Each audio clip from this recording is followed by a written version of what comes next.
And welcome. We have two ultra aviation experts that I love to listen to in their various formats. I probably won't even need to talk this hour. I just wind them up. So we've got in the center Seth Miller of Wandering Aramean and many outlets, and my first time actually meeting Brett Snyder of Cranky Flier. Welcome both. Thank you. I didn't realize until I was preparing all of this that there are alternate methods of spelling Flier. So Flier. I know people will tell you Flyer. Either way, you'll get to Cranky Flier, but I do the I. That's awesome, and I love your art skills, and like when you put Godzilla on a map and that. But talk about your own quirky take on aviation and what you find over the years has been most interesting to a readership that seems incredibly educated about aviation, with possibly never having worked in aviation or really knowing what they're talking about. Yeah, I mean, the Godzilla thing, that was sort of an ongoing storyline for a surprisingly long period of time. And people really seem to like that one. We sold some T-shirts for it. So it's pretty good. But I mean, the thing lately that everyone seems to be enjoying are the ongoing soap opera Skeds of Airlines, where we look at the weekly schedule changes because there are an absurd number of schedule changes every week now. It's mind-numbing and painful, but it's fascinating as well. So that's kind of the latest deal, I'd say. And I've often asked Seth at different times, and I'll ask you as well, what are the tools you're using? I mean, you have professional tools as well as publicly available. When you're monitoring schedule changes, flights, what's in your toolkit? Oh, I thought you meant for my art tools, because those are very sophisticated. I can't reveal my secrets there. Nothing. But no, so most of the data that I use for this is Cerium data. So DO, for those who know DO. And so I have schedule change data. They have, a lot of cleaned up public databases like the O&D data, the Form 41 data, things like that. And some other booking data too. I get lost in DO. It's just delightful. So, but that's where I. That's where I. Oh yeah, no question. It's great. Every Friday night they update the schedules around 5 o'clock Pacific out here, and there are at least one or two other people that I sit around there like it's updated, and then we go look at it. It's. Yeah. You have to teach your kids something new to do, Brett. Yeah. It's even worse that this is a Friday night, right? Like I'm exactly. sitting here like, no, I'm not excited about the end of the week or about going out or about doing anything. I'm gonna crack open this laptop. Let's do this. And one of the long-running feedback I have to Seth and his DLD podcast is acronyms that over hundreds of episodes they never bothered to define, yet use them constantly. So you tossed out the term O&D, and what's O&D and what's not O&D? Sure. Because all they've ever talked about is O&D. They've never said the opposite of O&D. What it is. Well, yeah. Well, the O&D data, that's like a data set, but O&D is origin to destination, effectively. Mm-hmm. So if you think about someone that's traveling on a segment, that would be one flight. But then O&D is their true origin to their true destination. So if someone's flying, let's say you're on Southwest and you're going Burbank to Phoenix to Denver to Houston to Atlanta, wherever it is, and finish up in Atlanta. So you would have many segments, but the O&D is Burbank to Atlanta. I see. Thank you. And Seth, where can we find you writing, and what are you up to these days? At WonderMe on Twitter, WANDRME points you to most of the place. paxx.aero is where I put most of my writing now, and then some of it spills over to the Wandering Airman site as well. I'm traveling again for work, and it's very confusing. Glamorous King of Prussia. Yeah, I want to point out that when you proposed this session, you're like, yeah, Seth, you can talk about some of the leisure stuff, and Brett can talk about the business travel world, and it'll be interesting. And I'm the one who's actually done work travel, and Brett's done leisure travel in the last month. So something is very strange in the world right now. Tell me about this travel thing you speak of. Hey, you went to Hawaii. I did. That was the one thing I've done. That is true. And I'm calling out a leisure trip, even though I'm sure it was mostly work, because it's Hawaii, damn it. Well, that was a work trip. I went out there. I did the interviews. I got next week. I'll have my transcript, my interview with Brent Overbeek, who runs network and revenue management for those guys. And it was great to talk to him about it. I mean, these guys, are not just them, but they've just any network team has just been busting their butts for months. It's brutal. Yeah. Trying to find those nuggets of like, hey, there's like 40 people that actually want to fly this route. Maybe they'll all fly with us. Can we make some money off of it? Yeah, I mean that's the current state of things. The previous state was, well, I guess we can't fly there anymore. Let's just cancel that. Oh no, that's not okay. Poor Hawaiian. Oh, those Talk guys. about that job description. You're a route network planner at XYZ Airline. I guess that was fairly staid. It was like a quarterly calendar, probably in the past, seasonal, and now your job has become chaotic and nightly. Yeah. Well, so I don't know exactly how Hawaiian is set up, but usually you have different groups looking at different time horizons. So you'll have kind of the short terms, people that are setting the schedules, making the tweaks. You have longer term. The longer term you get, the more strategy it is as opposed to tactical. But yeah, now everything is tactical. There is no long-term strategy. And, most airlines right now, I mean, they can take a swing. I mean, sure, United's going to fly to Bangalore next year.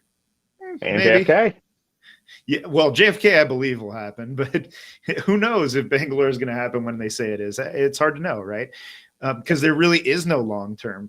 So, I mean, if you look at schedules right now, things are really through the holidays is pretty much the only thing that's reliable. Once you get past the holidays, there's nothing you can really count on at that point. Things are going to change dramatically. And that's a pretty short time horizon. Schedules are usually finalized around 100 days before departure, roughly, in the normal world. And, now we've cut that in a third. So, and that's a lot of that's tied to that's when people used to start buying tickets, typically. Right. I mean, there'd be some super advanced purchases, especially like eons ago when the cheapest fares were available first, and then everything just went up consistently. But now that fares aren't necessarily cheapest at the beginning, airlines try to match sort of the demand cycle to where the fares are, and 90-ish days out used to be where people started buying tickets. So you needed to have the schedule finalized. Now, I mean, we heard United say last week, I think, that they're gonna, or this week earlier, they're increasing Thanksgiving, and JetBlue's increasing Thanksgiving, which is like in 2 weeks, because they were seeing such strong demand. They added a bunch of flights that week. So and that's just because people are buying the tickets so close to departure, because they're under the weird delusion that it's safe to go fly and have big family vacations. Well, but it depends on the airline, I guess, about how they're going to approach it. But JetBlue confuses me greatly in so many ways, because, they talk about, we're adding at Thanksgiving, but in the same breath, they had cut a ton of stuff in December. And they've been making cuts really late, like 2-3 days before the schedule's about to start. They'll go in and cut these things out. So they've been really kind of frenetic. They've been all over the place. And then now today with this announcement that they're going to block 15% of their seats through the holidays, which I don't understand at all. That one is weird to me completely. Like, why bother anymore? Right. Because the whole point, like Delta says, hey, you have a blocked middle seat. That's the deal. JetBlue already kind of softened that in November with the 70% thing. So you could be sitting next to someone, especially on an Embraer or something. But now to just say, all right, we're going to book up to 85%, nothing's blocked, you do you. What's the benefit? And this is the one time a year they can actually maybe fill the seats. Yeah. I'm very confused by it. It doesn't make sense to me. JetBlue is one that confused me from a frequent flyer program for a long time. And there was a recent comment on DLD about how they don't really price revenue tickets for connections. And Yeah. so I would see that when I would look at award tickets, where the two separate segments would be some modest price booked separately, and then just trying to book them as one ticket, it would be like 10 times the price to achieve the same thing. And I'm just considering on a fundamental system or design perspective, what's causing that? It really is a fundamental decision they made in how they set up their systems and how they built the program, and how they built their sort of revenue models. And it sort of comes down to this. This is super interesting. It actually was a big problem with the Mint product, because most of their planes are single class of service. And so if you wanted to fly a connection with Mint, you sort of had to buy a coach ticket plus the business class ticket. Okay. And they didn't do through fares. And the website did not price them at all. You basically were buying what we call end on end, or two separate tickets stacked together. And they actually used to have a small business portal, like I can't even remember the name of it now. But I believe it was called Not Functioning. No, see, that was the one that worked. Oh, they had an agent portal that didn't work well. Oh no, they had this like small business portal that you could log into to buy tickets, and it was super fast because it didn't have all the other sort of crap loading around it. You could just buy your ticket and not have to like get questioned. Do you want a rental car? Do you want a hotel? Do you want a tours? All the other stuff that's where they make all their money on the ancillary sales. It was way faster to do searches. It didn't have all the sort of JavaScript backend browser crap breaking it down, but it also could price the Mint fares. So I actually had people, because I had an account with them for my small business. I had people who would ask me like, hey, can you check the prices on this? And I had a bunch of random friends that I had made like members of my business so they could book Mint fares with connections, because it was like hundreds of dollars cheaper. And it came down to like the system that used to assemble the ticket pricing knew how to mix and match the different fare classes and the different buckets, and the one on their public website doesn't. And then they shut this one down for some reason. That's just odd. But yeah, it's all sorts of weird decisions being made. I think it just comes down to JetBlue really being focused on the local market and not on connections.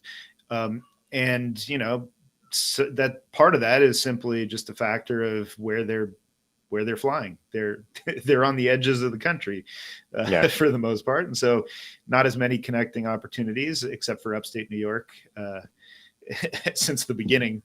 But for other than that, they just kind of think about, does the local market work, or is it Los Angeles? Because either way.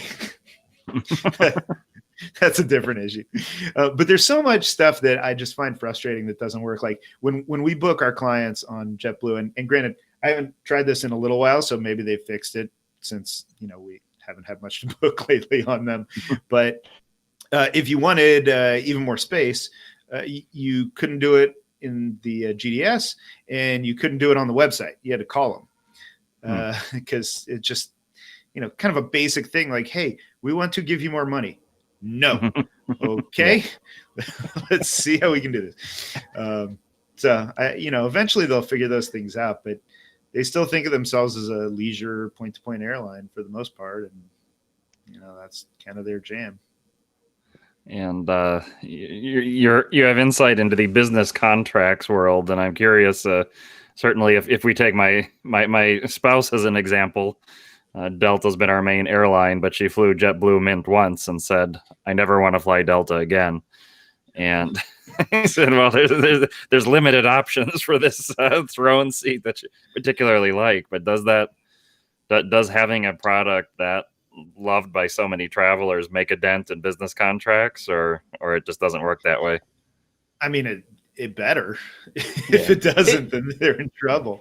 Yeah, it does, but again, as sort of Brett was saying, and as you said, there's limits to where they can fly, right? And so they made good contract inroads, sort of corporate contract inroads in Boston and in New York, because that's where they're based, right? That's where their heaviest traffic is. I'm not sure how well they're doing in Fort Lauderdale, which is their next biggest, which is actually, I think it's bigger than Boston at one point, or was supposed to be.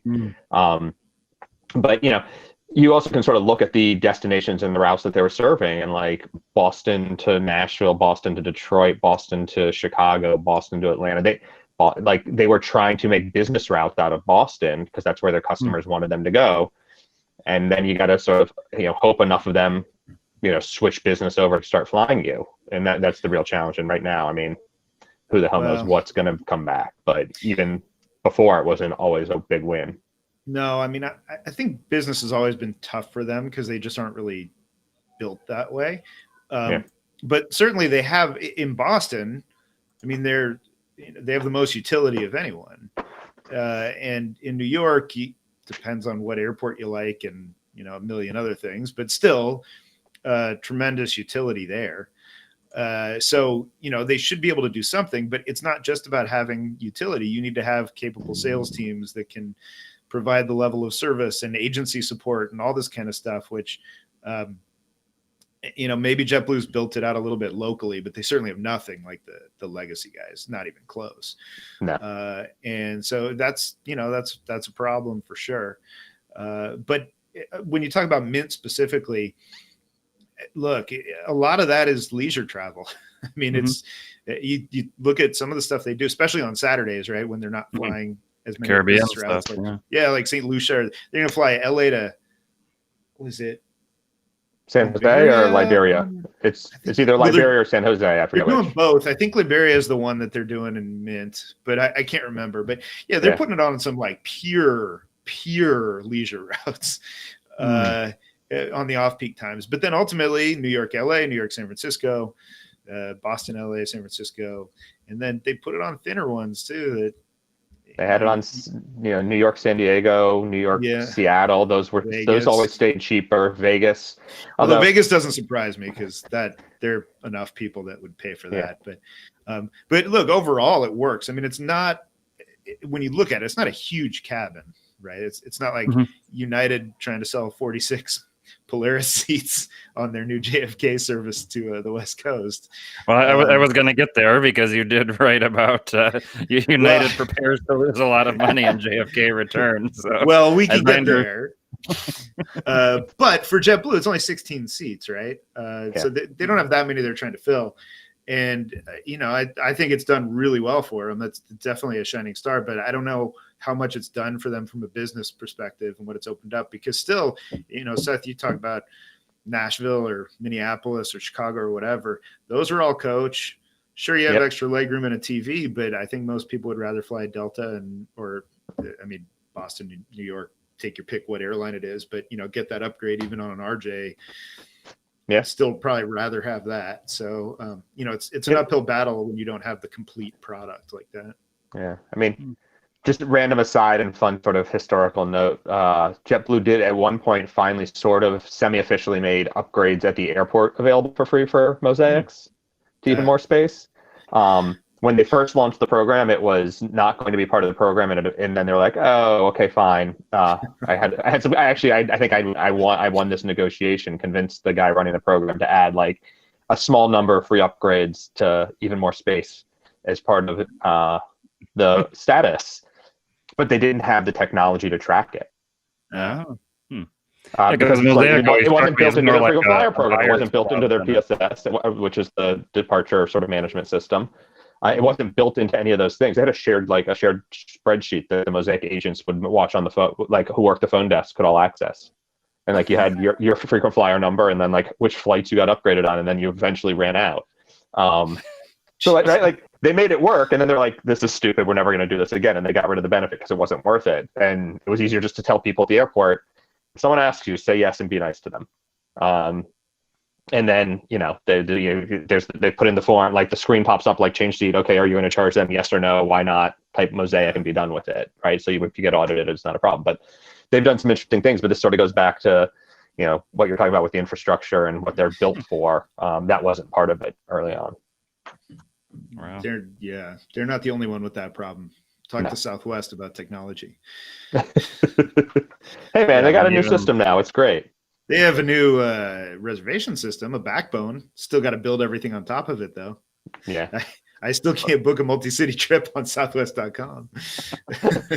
Well, that's one of the technology things that I cling to from the past. Growing up as an NWA flyer, that 15 years ago I could book any of their partners essentially online, priced correctly, and it would just work beautifully. And I mean, of course, Delta took things in a whole different direction, but I still don't seem to have. Maybe United's the closest until they started making it to whatever's happening with partner awards, but it seems like we've not gotten any better than in terms of partner award ticket booking than where we were with NWA over a decade ago.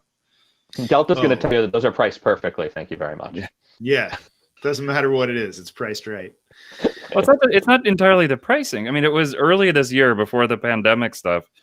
And Tiffany at 1 Mile at a Time had said it was something to do with the systems Air France was using. But I could not at any price even get some single connection Air France and KLM routes from Africa to Seattle to price. It would just be and calling the Diamond Line on the website.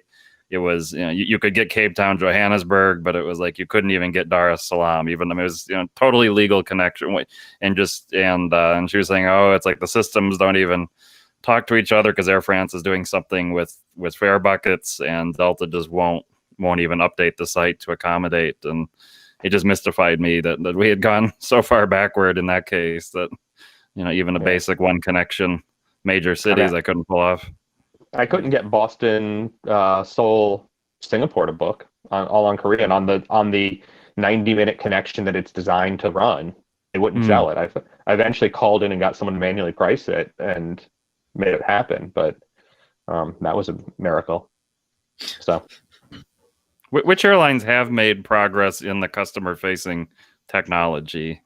I mean, I know of ones that say have added like Turkish has added more booking tools for awards and such. But from your perspectives, what have made good experiences for advanced users? I mean, you're talking about award specifically? Award, revenue tickets. So many of the sites seem to have been simplified to mobile view, where even the basic revenue ticket can be challenging to book, where a few years ago it wasn't so much. I don't know. I mean, we book our revenue tickets in the GDS, so we just bypass all that, except for the low cost carriers of the world that don't participate. But I don't know. I mean, they all make progress over time, but it always seems like 2 steps forward, 1 step back, or something along those lines. Yeah. So 2 things. 1, Blue Ink was the name of the JetBlue small business thing. I finally remembered. Sounds like 2, a Chase product. Yeah, INC, not INK. Thank you very much. Supposedly, Air Canada, with the new Aeroplan sort of relaunch, has made some huge benefit, huge progress there. I haven't had a chance to poke around and really see how that's going.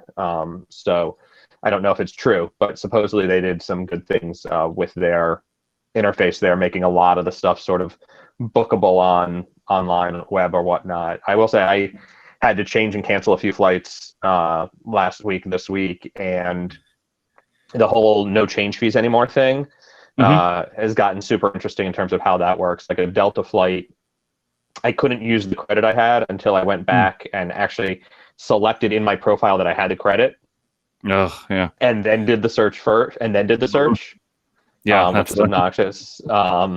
But yesterday I had to cancel a United flight, and it canceled immediately, like super quick and easy. Those things, a lot of those things have moved into the app now, where they're making it easier. You'll get some people saying that United also made the app way uglier, including Steven from DLD. I don't care how pretty it is as long as it works. Yeah, I haven't used it this year. That has been my favorite airline app by far. The functionality, the speed, the flexibility, the offline features, and it sounds like some of the offline got taken away. Yeah, I'm not sure about that part of it. I know that it slowed down a little bit in my experience, which is unfortunate. But it's all in the name of making it work with screen reader technology. So that's an interesting balance between functionality and aesthetics. We've got George asking, is airline consolidation done during the pandemic as most are trying to survive? Any guesses which airlines may come into play? Selling out, merging, or Gulp first running out of money? Well, Interjet's about ready to run out of money. Maybe like now. For now. For now. Could have just happened. Alitalia will run out a few more times this year. That's fine. Yeah. South Africa too. Oh yeah. Yeah. No, it's good times. And Norwegian, don't forget, they're well on their way. Norwegian. Yeah. I don't think that there's going to be sort of purposeful, proactive consolidation so much as if someone fails, someone else might try to pick up some of the pieces. And at this point, picking up the pieces is mostly about route authorities in limited markets, or, like if you're Norwegian and you've got all these, and even that though is hard to know because like slots aren't as in demand right now. They're not as hard to come by in a lot of places. So, yeah, it's hard to say. I mean, if like I thought early on in this, I didn't think they'd actually do this, but I thought they should have done it. I thought Alaska should have tried to take out American because frankly, when you look at their market caps, I mean, Alaska was in way better place. It would have been pretty cheap to buy American. And again, I didn't expect them to actually do it, but when you look at some of those types of opportunities that may present themselves from time to time, there's something there. Certainly be a way to raise extra money too. People love putting money into consolidation. But other than for that, people not following that closely, that's an eyebrow raising one. You think about AA has been talked of itself as one of the biggest airlines in the world for years, and that Alaska would be in a position to buy them. It's incredible and ridiculous, but when you look at the numbers, it's pretty interesting. I mean, my dream actually, I love the American, Alaska, Hawaiian consolidation. There's so much you can do with that, which would be amazing. You also think about the JAL partnerships because they got the JV with Hawaiian and they've got it with American. Then you can route your wide bodies through to the West Coast. Hawaiian's got a bunch of wide bodies they don't really need. This is my dream scenario here, but I thought the Hawaiian JV JAL got screwed.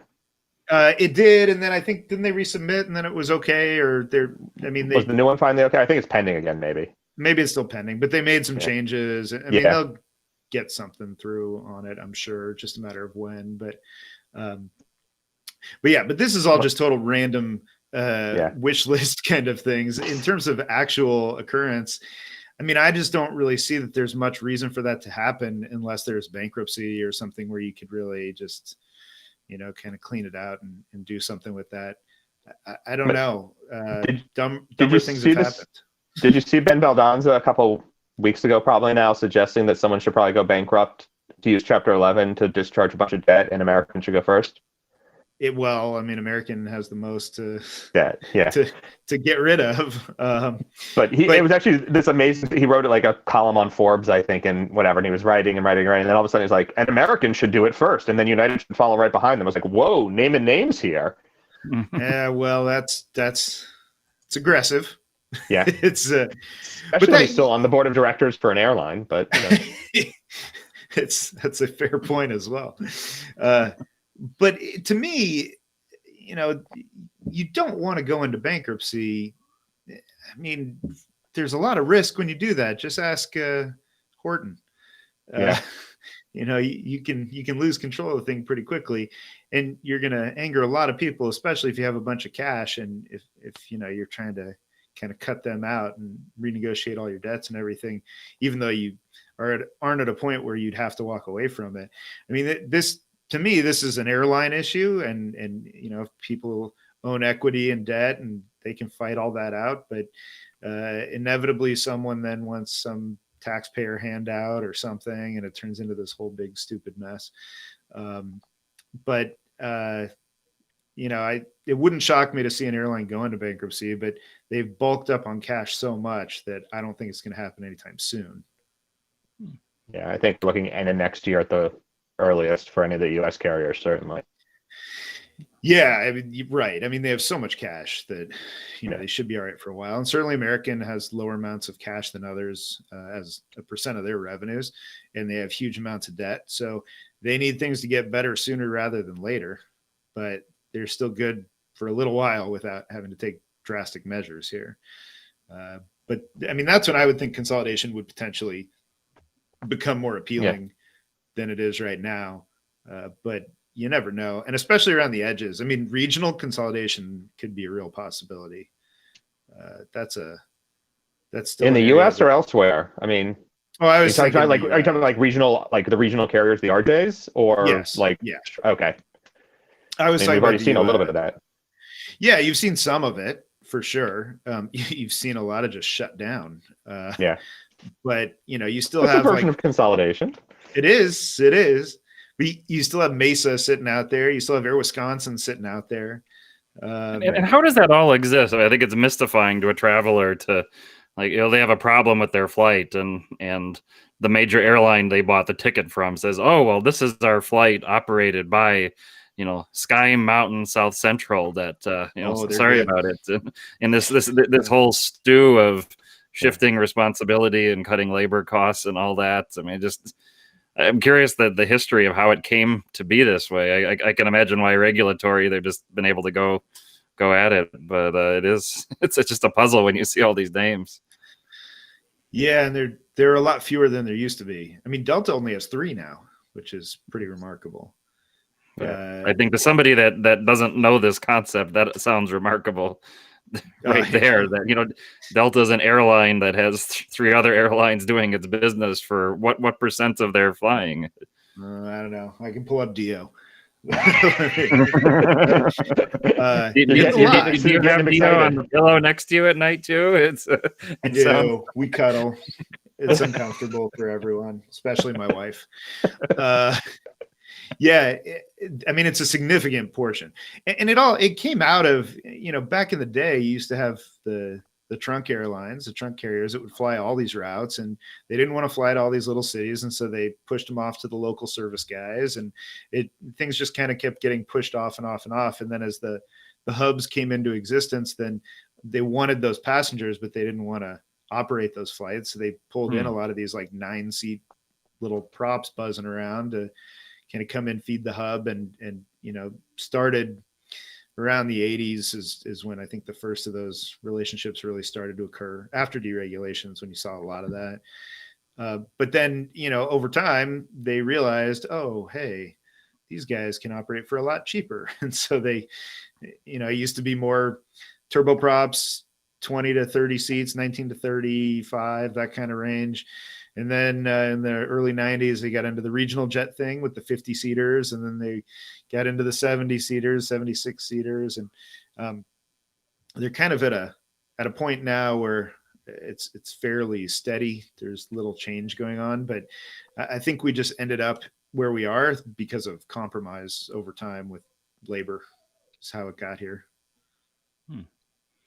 Yeah, that is a very short version of that story. Yeah, no, I like it, and I like the short. We'll turn to Seth for the long. No, I think we've got we've got the concept of it, and it is these quirks that I feel like so much of, say, when I'm reading your site, both of your sites, and readers, I feel like we're projecting what we see as a consumer. Like, occasionally when I write, I'll point out that from an airline's perspective, the frequent flyer program, there's a reason it doesn't report to the CEO. It's like 4 levels down in some other department. It's not really the priority, even if his customers, this group of customers listening tonight, might think that way. What are some, I mean, Brett, you've worked for an airline. Seth, I can't believe that no airline has ever hired you, since you seem to know more at least about United and JetBlue than pretty much anybody working there. But what do you think is the big disconnect that you see from readership, that's a world apart from what the view for inside the airline is on any subject of operations, ticketing? It could be the frequent flyer programs. Yeah, I think that definitely there is a disconnect between frequent flyers are worth a lot of money to the airline, and me as a frequent flyer is worth a lot of money to the airline. Right? I mean, and I happen to know that personally I am not, because I'm a frequent cheap flyer. If I was flying a lot of higher fare business class tickets, maybe I'm certainly worth more, but then you start getting into the sort of giant debate over incremental is the point of the loyalty program to sort of attract incremental revenue from someone who otherwise wouldn't have spent it, or to just reward the person who's spending a lot of money with you because You operate the only nonstop route with a business class cabin where they're going for work, and work says go to Tokyo tomorrow, you go. You might have choice, you might not, and you just go to the guy who's flying nonstop because you got to get there to have your meeting. So does the frequent flyer program need to appeal to that person? There's an interesting debate there. I think the answer is a little bit of both, which is why you see programs getting more and more complicated and having sort of different types of different types of promotions, different types of sort of facets of their operations to appeal to different people. And it pisses everybody off because you're like, I actually saw someone the other day suggesting that targeted promos are stupid because people will start to compare notes over who got targeted for what, and all you end up with is pissed off customers. And in a very small portion of the customer base, yes, that is true. Gosh, why don't I get this bonus to get more free points? Yeah. The answer is because you're not going. Bonus on selling miles. Right. Yeah. And like United did their sort of gamification thing where everybody's bonus is different now, where like it's do X number of things at Y number of dollars for Z number of points. They're all, everybody's trying sort of different types of things to do that. But the reality is, if you make it sort of confusing or targeted enough, then it's much harder to compare, and everybody, no one knows what the good deal is necessarily. But even without that, like it's that if you didn't get targeted, they actually at that moment didn't really care about you. And that's okay, both for you and for the company. Like that's part of how these businesses work. And Seth, you've talked at conferences that I've heard over the years of gamification is coming. It's coming. I mean, JetBlue had its badges, IHG, its promotions. You mentioned United. I mean, I love that IHG would be like, Stefan, stay one night in Brazil. I mean, they knew exactly how to get me into this ridiculous decision. But it seems like gamification is still only in the very the early stages of appearing. Is that going to continue to be early? I think it is, and it's definitely going to be part of the future of these programs, and that comes down to a couple things. One of them is to do it right, you need a lot of data, and the airlines have huge troves of data, but they've never figured out how to access it. Right? You start talking about sort of the pricing history stuff, and Brett, I know you can talk a lot more about that in terms of how those systems work, revenue management and sort of pricing comes into play, but the idea is you look at what your historical data is, and you can sort of predict from that what your future purchases are going to be. But to do that, you have to save years and years of data. And some airlines only had 1 or 2 years, and that was a problem. And going forward right now, none of the historical data is useful anymore because 2020 is going to blow it all up. But with the loyalty program stuff, it's similar, but it's a different set of data. And so if you know where I'm traveling all the time, maybe that's helpful. If you know which partners I'm earning miles through, that's probably helpful. But if all you're tracking is, okay, Seth has 18 more miles today, and you don't know that it came from a Lyft ride I took yesterday, that's bad. And so, sort of bulking up the systems to have that level of data so that you can say, oh gosh, you took 3 Lyft rides last week and you haven't taken any this week. Do we need to work with Lyft to get a targeted promotion, with the partner that, maybe we split the cost of, maybe they're willing to pay for it because they're making more money than we are. Although Lyft isn't. Well, they're all losing money at this point, but trying to find those sort of combinations, and then coming up with okay, well, Stefan, you only bought 2 tickets on United last year. We're going to give you a much easier promotion than Steven Seagraves, who was buying business class transcons every week to go to work. Right? Then it's he needs a different promotion to induce him to change his behavior. And that comes back to the sort of the around the edges concept of all of these programs are trying to get you to change your behavior to make you just a little bit more valuable to them. And it's sort of, how can they buy that out of you? What do they have to give you? What do they have to bribe you with? And is it affordable for them based on what the return they're going to get is? And the more data you have, the easier it is to make those decisions, as long as you know how to query the data. Yeah, I noticed the United promotions I've gotten would be appealing to me if I wasn't living in Seattle, and there's certain, and I was traveling. But mentioning United, they came out with the press release today or last night about new qualification requirements. 3 years ago I was a 1K. I would have said there's 2 programs I know well. It's Delta and United, getting me to every country in the world. I know them inside and out. I read it today, granted I've tuned out, but I mean it is just incomprehensible. But you get mad at me for acronyms. Yeah, I mean that they made no attempt to explain an incredibly obtuse program that they claimed was simplified. I mean, I just had no sense of, okay, they've reduced this by a third or so, but I don't even know what the baseline. What does this even mean? What's the it that I need a third less of now? Yeah, yeah. They sort of glossed right over that.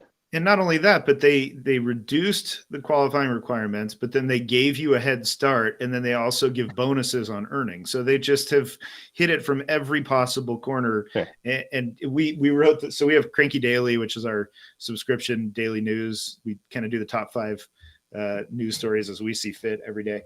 And so we wrote about this today, and we said the good news is that, and I'm paraphrasing because I don't remember exactly, but the good news is this should reduce the ranks of elite members at United, because nobody knows what the hell they have to do. So, jokingly, of course. Like, am I elite now? Yeah. Next time we'll find out. Hey. Okay. But yeah, I don't know. Sometimes this is something that I think airlines have often done, is they overthink things, and they try to get too cute, and they think about all the ways to game it. You can talk about the Flier Talk community going back to, how do we game these systems, right? And so they've kind of gotten really gun shy with these things, and are afraid to really, just put things out there without thinking about every little angle. They overthink it, and then they put something out that's just a mess.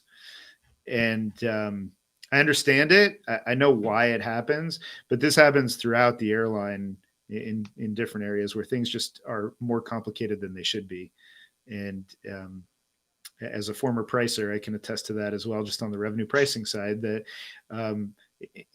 they just get there's a mix of like legacy stuff and then new stuff, and it all comes together, and they don't get rid of the old stuff, but they add the new stuff, and it's stuff on top of stuff. I know this is really very descriptive, but yeah, you're making more sense than they are. So. Yeah, well, that's you end up with these types of things. I mean, and then anytime someone tries to simplify, you think about when American did this in the early 90s, right? They went to 4 fares, and Northwest said, "Oh yeah, F you," which, by the way, Northwest was really good at. They shut up and like it was, I believe, their motto. But yeah, they just came in and said, we're going to blow this thing up. And then it just turned into this huge fight, and everyone fought it out, and, it all went to hell. So that's kind of what happens. It's a highly competitive industry. Even today, people are worried that consolidation was going to make it less competitive, but my God, it's highly competitive still. Depending on what you're looking at. I was going to say, is it in this? I think, it's easy for you to say that being as close as you are to LA. It's easy for me to say that being near Boston-ish. Yeah. Same for Seattle, but if you start looking at smaller markets, if you go from 3 carriers to 2 or 2 carriers to 1, maybe you'll get lucky, and all of a sudden JetBlue will be flying transcons from Richmond to LA, but that's or to Vegas, maybe. No, they're doing that. They just added some more December flights to Charleston from LA, so that must be doing well. I understand that there's this element of just trying anything new and seeing what works, but are these supposed thin or leisure routes, are they the new business routes in the sense of, like Seth, you've talked about, you're traveling for business because a client wants you to, and you don't even really see why it's necessary anymore? I do see why my trips are necessary. I would have preferred if we could rely on local resources, but I understand it's not always going to be reasonable. And that's what there's in this case, it's interesting for them to get the local resource to come into the office to meet me and unlock doors is a huge request. It's a huge process, but I'm a consultant. I'm quite frankly expendable to them. So it's an interesting business market right now for that sort of thing. Big businesses are still taking that sort of liability challenges. They're taking it very seriously, but if they can find a consultant that doesn't care or can't care as much. So they open the door, they say you go first, and then they don't follow you in. You're just in an empty warehouse. more or less. They walk in with me and stay. We are being very good about staying far apart and all those the few little things you can do when you're stuck in a server room or a data closet somewhere. It's less than ideal, and there's like the sort of muscle memory of like, hey, I'm Seth, nice to nope, not shaking your hand today, like that sort of thing. I'm pretty good about that, just keeping my hands in my pockets, but it's a weird world. That's for sure. Is that a rockhopper penguin, Seth? Because everybody in the comments is fascinated by your T-shirt. Oh no, he's an emperor. Oh, an emperor. Okay, now I see the full. Okay. Is this a generic emperor? Is there significance? Slightly Napoleonic, I think. Okay. It's the emperor penguin has the yellow and whatnot, but he's wearing the wreath and has the dress as though he is. Actually, maybe he's more Caesarish. I don't know. Roman emperor. It's a new T-shirt. It used to be years ago. That's where my wife got it for me. I see. Oh, fantastic. I once had an interview at a major airline.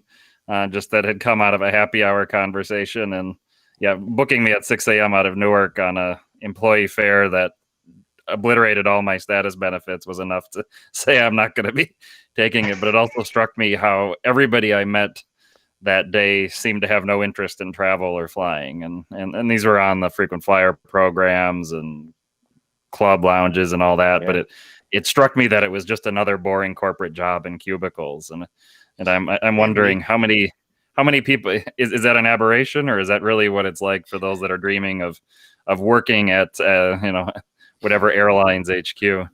I think it depends on where you are in the airline. I mean, there are certain, obviously, if you're in the operation, it's a totally different thing than if you're at headquarters. But if you're in like network revenue management, those are kind of like the AvGeek hearts of the airline. That's those types of roles are where you usually get a lot of the really more hardcore dorks like us and others. But there's no question that in a lot of other areas, it's just a job. It's just a job. What's the difference between an accountant at an airline and an accountant at a bank and an accountant at whatever? Right. Right. And that's, I think, when you get into a lot of these other areas that are not unique. I mean, revenue management network certainly is very unique, but procurement, HR, like there's all these functions are necessary. HR at an airline has got to be the worst job though, because every couple of years, you're going to be laying people off. It's a brutal industry. Yeah, but that's why we love it. Yeah, American Airlines is never going to lose money again. It's cool. Let's talk politics. So, Seth, when I checked in with you earlier this year, I wound you up about the Department of Transportation. So I'm curious what is happening. We had guests earlier this week who said it's more or less been continuity from prior administrations the past 4 years, and certainly as in terms of the current administration, the Secretary of Transportation is not the profile of many of the other cabinet secretaries, a longtime Washington operator and very, very, very low profile. But what is the past? Take the profile. Damn it, you beat me to that line. Yeah. I would agree that it's mostly just been status quo. The department tries to make headlines about like all the funding that they're pouring into airports and stuff like that, but that money was going anyways because it's part of the airport trust fund. So it's just a matter of the timing of the press release. I would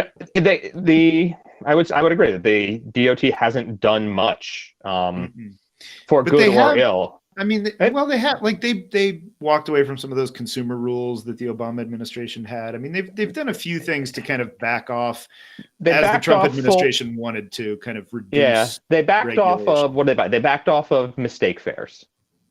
So they haven't, and they've they don't have to honor mistake fares anymore. But there was one of those. I don't remember which one it was. One of the consumer rule 2, 3, whatever that was supposed to go into effect, and it just kind of got shelved. It never went into effect.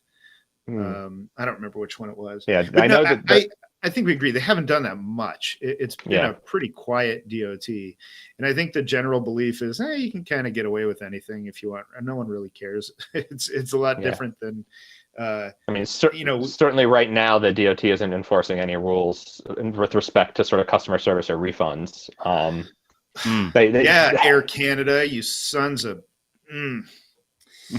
So Canadians. many people. Well, the Air Canada, so many people have filed these complaints. It's incredible. And there's just, DOT's just punting. They're just not responding. Yeah, it's kind of, that one is really amazing to me. I guess I shouldn't be surprised because they don't want to get in the middle of the fight. And if they don't have to necessarily. That's their job. What the hell? That's. I mean, yes, but. I know. Only if they want to do it, apparently. Yeah, right. That's the problem. But from a sort of broader regulatory sort of bilateral negotiation standpoint, I think the only thing that really changed is that there was some progress being made towards towards open skies. It probably wasn't going to be there anytime soon, but increased frequencies and options with China, and that blew the hell up. And then other than that, it was there haven't been a lot of requests. We had this thing with Alaska that we were talking about before we started the show here. Excuse me, where Anchorage and Fairbanks can now have transit passengers, not just transit cargo, on a foreign airline. So, right, like random Chinese airline can fly into a bunch of different planes into Anchorage, let all the passengers out, clear immigration. Some may go on holiday for a couple of days, and then sort of mix and match onto different routes back down into the United States, and then sort of reverse on the way out. It's sort of like the Iceland Air hub. Except they can't carry any local passengers. Right. I'm glad you said random Chinese airline, because that's the only airline that would be crazy enough to actually try something like this. It's also, if you look at like the range of single aisle aircraft, even the longest range ones can't make it anywhere past China. No. So then you're flying wide bodies, and if you got a wide body, you may as well just fly all the way to where you want to be. It has missed. I mean, I would assume that there should be more travel between Asia and Central and South America, but this point of first entry problem with the U.S. It makes the U.S. such a difficult place for so many travelers to connect, and it struck me as just a U.S. pro-business thing to find. Korean Air, do they still have that route that went through L.A. to Brazil? And I mean, there's a few of these, but it's very onerous for visa requirements and the rest. Yeah, connecting through the U.S. sucks. I don't know why anyone would do it. I don't even like doing it as an American. Yeah. Well, you have to come back at some point. But for anyone if I had a trip a couple years ago now, last year, almost 2 years ago, where I had to get from St. Martin to Paris, and fortunately I was able to get a seat on the nonstop. But as I was looking at options, it was like, how can I do this without having to go back via the mainland and U.S. And part of that was just the flight timings all sucked in. Basically, mostly had an overnight because you couldn't get all the flights sort of come from the U.S. down to St. Martin in the morning, and then come back in the afternoon, and then like you'd misconnect on the trips to Europe and stuff, unless you went to like the midnight flight on air flights out of JFK. But look, obviously, what you should have done is gone to Havana and gotten on the Aleutian again.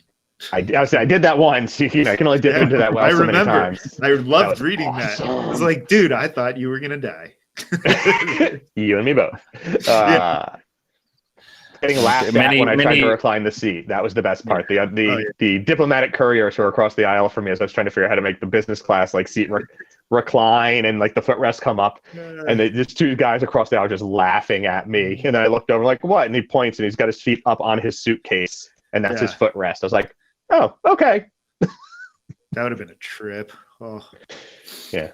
Well, Seth, you've gone as far as Biman, Bangladesh to track down an aircraft type before it retires, and things are retiring. I mean, the big headlines about 747s going away, A380s in shorter supply. Are there aviation experiences that you're hoping will just hold out long enough for you to get one more time? What should AvGeeks be putting on their dream list for the next couple of years? If you're willing to give it a couple years, I would say the quirky fun of a shower on the A380 was neat. Not life-changing, but it certainly was fun. I actually, it's interesting to think if this, will the 747s be around longer than the A380s at this point? And I think they probably will. I think they will. There just aren't. I mean, 3 airlines, but yeah, are there enough of them to retire? In some ways, but that's a tough one for me right now. There have been a number of sort of last flight retirement type events, and I've looked at it and been like, "Yep, I'm staying home." It wasn't, I am traveling right now for work. I don't want to be. As I said, I tried to explain it the other days. I want to travel. I love traveling. I love being out and exploring and finding new places, or finding, going back to places I've been before that I'm comfortable. And I'm not comfortable on any of these trips anymore. It is massively stressful, and that's made it really hard. So it's a little hard for me to think that far out in the future of like what's going to be the next thing that I want to do aviation related, unfortunately. Brett, any hopes, dreams that will materialize? Any sunshine to bring us out of the shit show I just put out there? No, I mean, I'm not as big on the first and last flight things. That's never really been my thing. But I mean, the 747 certainly is the one. There aren't a lot of unique aircraft anymore in the world. It's all twin engine, boring stuff, right? I mean, they're nice, but not. Because we have Win Air flying into Saba. We have these few experiences. Well, the little guys, sure. And also, I'm not going to go to Congo or Indonesia to try and find some airplane and risk my life on that. Shame on you. Peru and Colombia have a lovely collection of DC-3s still flying. I would love to get on a DC-3, but I mean, those are different. Those will fly forever. Sure. Douglas knew how to build an airplane that would never die. But the 747 to me is it's still such a unique experience. And it's going to be really sad when those are gone, and, they're going quickly. The 380 is also a pretty cool thing. It'll be flying for a little while. I think probably easy. Well, depends where you are, I guess, whether it'll be easier to get or not. But still, at least it's unique. Right. And everything else, I don't know. I'm looking forward to flying a Max eventually. It should be sooner rather than later, I guess, but it won't be exciting. It'll just be, I get a sticker that says I lived. We get stickers now? No one's paying for stickers, Seth. You can print them out and bring them back. We ran out of I voted stickers. I almost went and I was like, can I just print some? And I worked the polls, and someone was like, I don't think you can do that. I'm like, I'm sure if I go to China, they'll print anything I want. Like I voted stick. I should with the U.S. flag on it, made in China. Would that be weird? What is it? Voter fraud. Voter fraud. I knew Only it. if you didn't vote and you wear it. Yeah. But a lot of this stuff, like, I mean, a 717, the fact that this is something that's like, we got to try and get on it before it's gone. Most of the stuff's just been kind of shuffled to the side, and, all the unique stuff is the first stuff to get grounded. So I don't know. I just would like to be able to reliably go somewhere and enjoy it and not stress over everything instead of, just sitting in my house forever. But who knows when that's going to happen. So we'll see. There's a Tri-Islander that Nick is asking. Does that exist? Oh, the Trilander. Yeah. Yeah. Britain Norman Trilander. Those are pretty sweet. Haven't been on one of those. Yeah. Okay. So if you want, you can get the Islanders, like up in Scotland. They've got them, right? Loganair still flies. Chatham Islands I was supposed to go to this year, and now I missed out on whatever plane. Yeah, the Convair. Yeah, whatever that was. I didn't know what it was, but I wanted to go to the destination. Yeah, the Convair. Call Honeywell cool. And see if they'll let you on board. They got one still. How about a Technum? That'd be fun. Yeah. They're flying again. Every now and then they ground them for a week or two. It's cool. Yeah, you just got to get it during the right week. So, there are certainly, if you go further afield to different corners of the world, you can find stuff to do, right? Yeah. I will say, we're talking about things that are going away. I will say things that are coming new that I'm going to be interested in 3 to 5 years.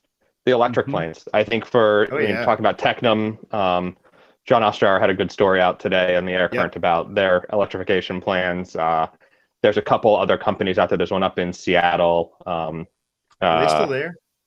AVX or something like that. Oh, no, I AirX. was thinking, was it Zunum or whatever? They blew up. Lilium.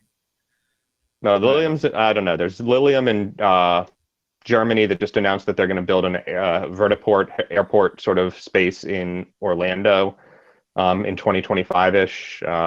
It's coming. I mean, this stuff has to happen, especially as 50-seat jets go away. We don't have any new turboprops right now. I mean, there's talk of it someday, but you have nothing at the smaller end here. And so it's these little electrics are the ones that are going to have to step in.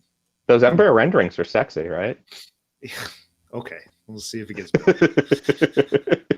But yeah, I mean, anyway, but yeah, no, I get you. You know, we really are in this situation where like, what the hell is coming next? And it's, yeah, I do think that 3-5 years out, there will be some really interesting things as long as some of these companies are still in business. Somebody's got to be in business. I know. Just a matter of who. Yeah, I know. A year ago, Seth, you're writing about how airlines are ramping up connectivity, so many passengers online. It's a shifted thing, but we'll close with frequent flyer bloggers are generally among the most under the radar, not great at tooting their horn and promoting themselves. So we'll start with Brett. I did not know you had it's $9 a month, Cranky Daily. I see you do have a post from yesterday that I haven't caught up, but it's been launched for months and I had no idea. So tell us about each of your services and Cranky Concierge and this whole Cranky empire that you run. What people can sign up for, what they can get from it in all its facets. All right. Well, so crankyflier.com is how it started as a blog 14 years ago. And so you can always go there. That's free. I write about the industry 3-4 times a week. And that's, the first thing. Cranky Concierge, we've been around for 11 years. So we do air travel assistance and really just full travel. We do travel agent work. We can book hotels. We get discounts on things. All kinds of stuff. So that's crankyconcierge.com.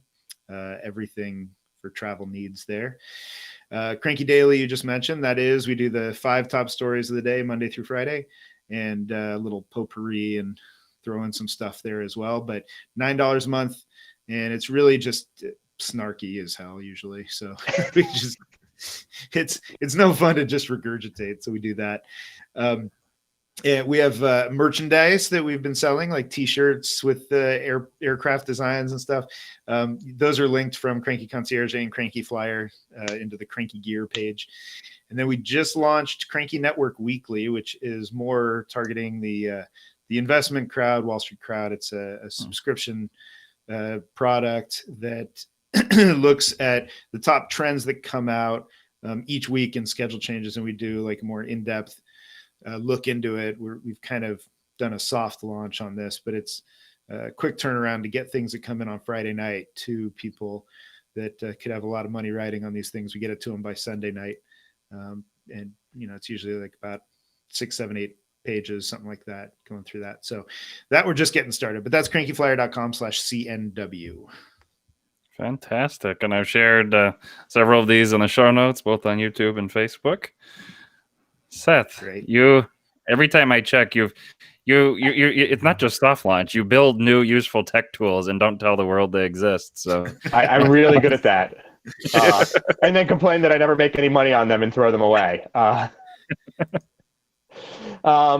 So yeah, I have a couple of different websites where I write stories, blog.wanderme and paxx.aero. There's a premium version of the paxx.aero site for someone to write some more sort of heavy duty financial analysis on some of the companies doing in-flight connectivity and entertainment systems mostly. If you're interested in what's coming through the DOT and what sort of details are coming up through their filing, the docketing system, if you want to learn all about these complaints filed against Air Canada, for example, as well as Havana access and China and all those sorts of things, the different airlines making moves. I've got a site that does that I don't even link to on my main site because I'm really smart. And that's dotfilings.paxx.aero. And that's a subscription service that you get an email either every time it happens or once a day. And it's $3 to $5 a month. It's cheap, but it's sort of enough to keep the lights on kind of situation. Maybe it's 10. I'll interrupt you for a moment. What would be something useful that other than venting or feeling good about hitting send, that filing it as a consumer that would file a DOT complaint? What would be in scope that you think you could actually get resolution to? Well, right now, nothing, based on what we've established with the DOT not doing anything. I will say, as a U.S. citizen, there is a little bit more leverage and something closer to enforcement going on. The few complaints that came in as the U.S. carriers were balking at refunds ended up getting fixed. American Airlines removed its contract of carriage from the website, and someone filed a complaint about that. And American's like, but you can email us. That counts as publishing it. And he's like, that's bullshit. Please publish it. And so American put it back and was like, well, we've done that, so you shouldn't. The DOT is like, so you shouldn't punish us, DOT, because we did it even though we don't really have to, but we went ahead and put this link back. Also, like, taking a link off the website and putting the link back is like ridiculous to fight about in my mind. Like, what does that cost them? But they spent way more on legal fees than they are like going to lose because someone read the contract of carriage. But anyway, what does it get you? Those are the main areas. And there's the DOT complaint sort of general webpage where you just like fill out a form, click submit, and it's like if they're taking too long to give you a refund. And eventually someone from the airline calls you and is like, what do you mean we took too long? It's only been 6 months. And you're like, right, it was supposed to be 6 days. So can I have my money back, please? And they give you your money back, and then they file a response to the DOT saying, the consumer is satisfied now. Don't worry about us. But those are the old school statistics you hear about, like so many complaints being filed, whatever. That all comes through that system, and that's this like sort of separate. I don't say like off the record or whatever. But it's this like other system out of the way. The docketing system is this very formal, publicly searchable. Everyone sees all the details about your complaint, but because it's public, the airlines have a different set of response requirements. And so if nothing else, it costs the airlines a lot of money because generally it's their outside counsel filing the responses. And I don't know how many of those are fixed fee contract versus hourly, but almost always those responses get handled by outside counsel. So I don't know. It is an really amusing easy, set of though, legalese. For Air Canada, they just like copy paste. paste. It's like, oh, all right, well, we have to draw the middle finger in English and French, but No, that's only if you file it in Canada. If you file it in the US, they don't even bother with the French. Good point. Back to promotions, Seth. We only got promotions. Dots, Lines, and Destinations. Awesome podcast with me and Foz and Steven. There's a premium version of that too if you want to subscribe. A couple bucks a month. We use it to buy beer if we ever go out together. It's very useful.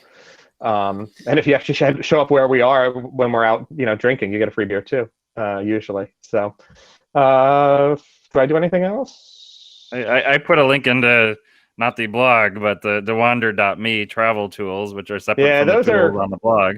Those are mostly dead at this point, unfortunately.